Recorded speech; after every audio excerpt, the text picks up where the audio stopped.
In the Antarctic Ocean, 28 men were aboard a ship, but their vessel had become trapped between millions of tons of ice. They had already spent 7 months standing still in the same spot. Then, one night, they suddenly heard a powerful sound coming from beneath the ship, and at the same moment, the vessel tilted to one side. It felt as if something under the ice had tried to give the ship a massive push. What happened after that was beyond anything they could have imagined. Welcome once again to ZemTV Videos. Viewers, the Antarctic Ocean, where the waves rise as high as buildings, where the winds blow at more than 100 kilometers per hour, and where the water temperature is so low that it can freeze the very blood inside the human body. Traveling through this ocean is nothing less than embracing death itself. Even if you manage to survive the freezing winds and giant waves, the towering icebergs, larger than mountains, have the power to crush a ship in seconds. But around 111 years ago, when neither technology was advanced nor ships strong, a group of 28 men found themselves trapped in this deadly sea. And the most astonishing part, they did not spend just a few weeks or months there,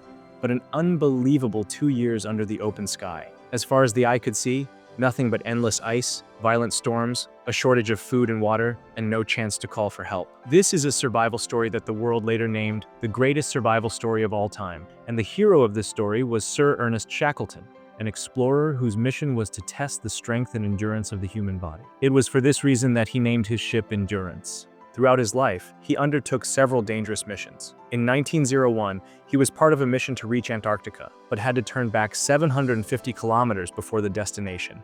In 1907, he once again attempted the mission, but this time he was forced to return only 150 kilometers before reaching the target. And now, in 1914, his plan was not only to reach Antarctica, but also to cross the entire continent on foot.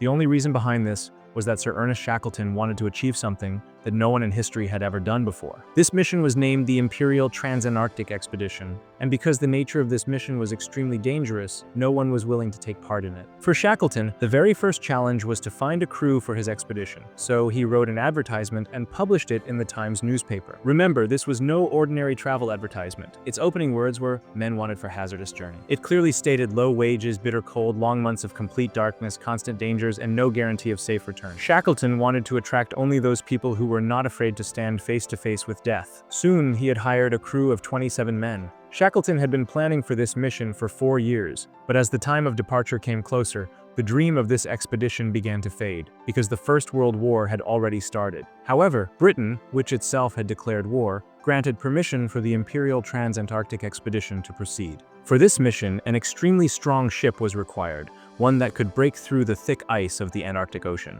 But this was no ordinary vessel that could easily be built. Fortunately, such a ship already existed. A Norwegian company had constructed it for another explorer, who wanted to take members of the elite class on polar bear hunting trips. But his business model failed. Shackleton purchased this ship and named it Endurance. The ship was specially built from thick American oak, designed in such a way that it could withstand the immense pressure of the ice.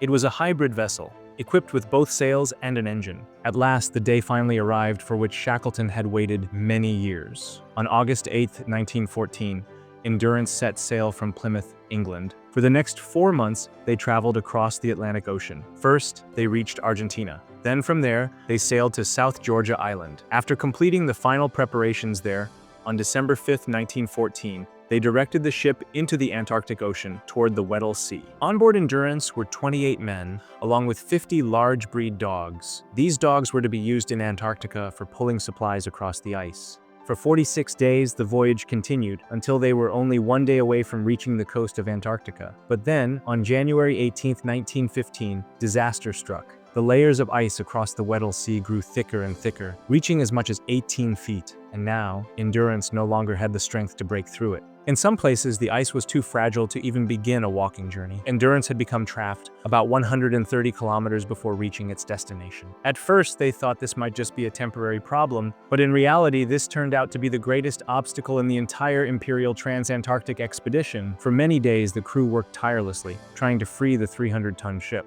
After endless effort, they decided to push the vessel forward manually, cutting and clearing the ice around it. For 2 days straight, they worked until they were completely exhausted. But this task was far more difficult than they had imagined. After many days of hard labor, they managed to move the ship only 300 meters. After that, Endurance became stuck again. Even after a full month of attempts to free the vessel, on February 14, 1915, Shackleton finally gave up.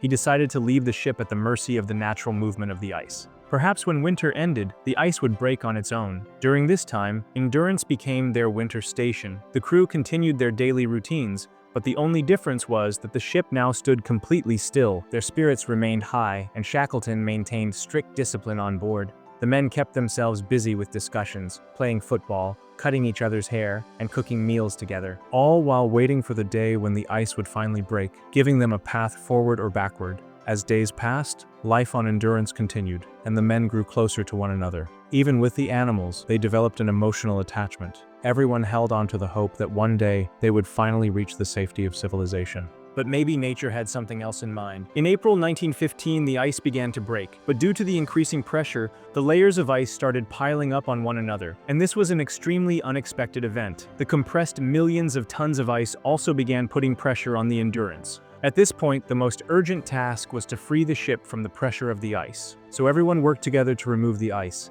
After weeks of effort, this trouble was avoided, but the danger was still not over. On the night of July 14, 1915, suddenly a loud sound came from beneath the ship, and the Endurance tilted to one side. No one knew what exactly had happened. Was it the strike of a whale or something else? Somehow the night passed, but by morning what they saw was unbelievable. The compressed ice layers had not only tilted the ship to one side, but its rudder, by which the ship is steered, was completely broken. By now, the crew of the Endurance had been trapped here for 7 months, and they were at least 2,000 kilometers away from any human settlement. No contact, no hope of help. The only person they could rely on was Sir Ernest Shackleton. By October 18, 1915, the dreams of the Imperial Trans-Antarctic Expedition were completely shattered. For 9 months, the mission's crew had been stuck in the same place. Then, one night, suddenly a wave of pressure came, which tilted the Endurance 30 degrees to one side in the blink of an eye. Now the danger of the ship leaking loomed overhead. In some places, cracks had already allowed water to enter. The entire crew worked through the night to somehow prevent the ship from flooding. But perhaps the roof over their heads was destined only till here. On October 27, 1915, Sir Ernest Shackleton gave the order to abandon the ship, because now the only way to survive was this. Essential supplies were taken out.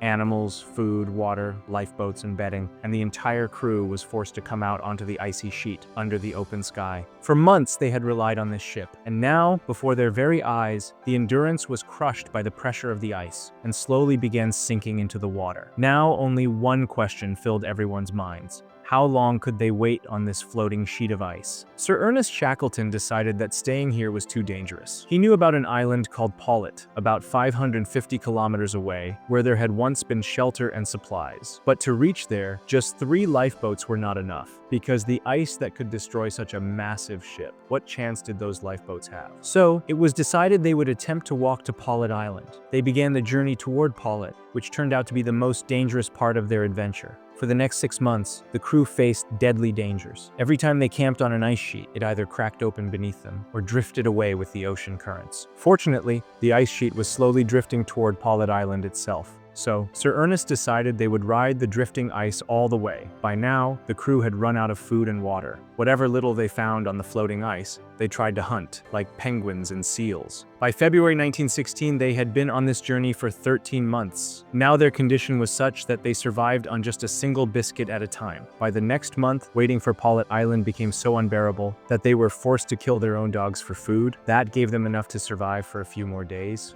They still hoped that reaching Paulet Island would give them some supplies, but the drifting ice sheet changed direction, and instead of Paulet Island, it carried them toward Elephant Island. For the next several days, the sea was stormy. The temperature dropped to minus 20 degrees, and many crew members began to suffer from frostbite. Their mouths and tongues swelled so badly that even swallowing became difficult. By April 1916, after all the struggles, they somehow managed to reach Elephant Island on the broken ice sheet. For the first time in 16 months, they touched solid land. On Elephant Island, they finally breathed a sigh of relief. But this island was completely barren, and it was impossible to survive here for long, especially after food supplies ran out. The only hope was South Georgia Island, about 1,300 kilometers away. Sir Ernest Shackleton decided to risk his life and set out in a lifeboat for South Georgia. He chose a few men from the crew, and on April 24, 1916, they left Elephant Island. This route is considered one of the most dangerous sea passages in the world. They faced waves as high as 90 feet. The icy cold was so severe that every part of their bodies began to freeze. Along with these difficulties, they had to make the journey without GPS or compass, only by the stars and the sun. Despite giving their all, they could not cover more than 80 kilometers in a day. After 16 days, on May 10, 1916, Sir Ernest Shackleton and 5 crew members finally reached South Georgia Island, but there was a problem. They had landed on the wrong side of the island. Ahead of them were mountains 4,000 feet high. After a continuous climb of 36 hours, they finally reached the other side where there was a whaling station. Shackleton's condition was so bad that people at the whaling station didn't even recognize him. No one could believe that this was the same Sir Ernest who had set out almost a year and a half ago. After staying 3 days in South Georgia, Shackleton set out again toward Elephant Island, where he had left 22 men in a desperate state. He made several failed attempts to reach them. Finally, on August 30th, 1916, they saw smoke rising from Elephant Island, lit as a signal. Shackleton did not know how many of his men were alive,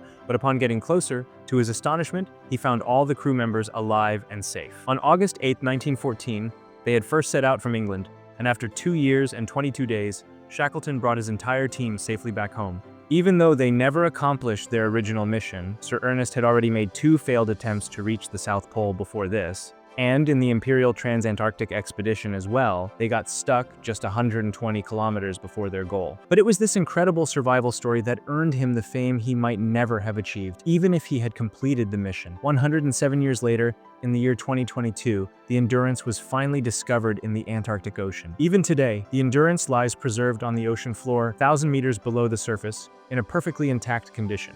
So much so that the name written on it can still be read clearly. We hope you will also like and share this video from Zem TV to the fullest. A heartfelt thanks for all your loving comments. We'll see you again in the next amazing video.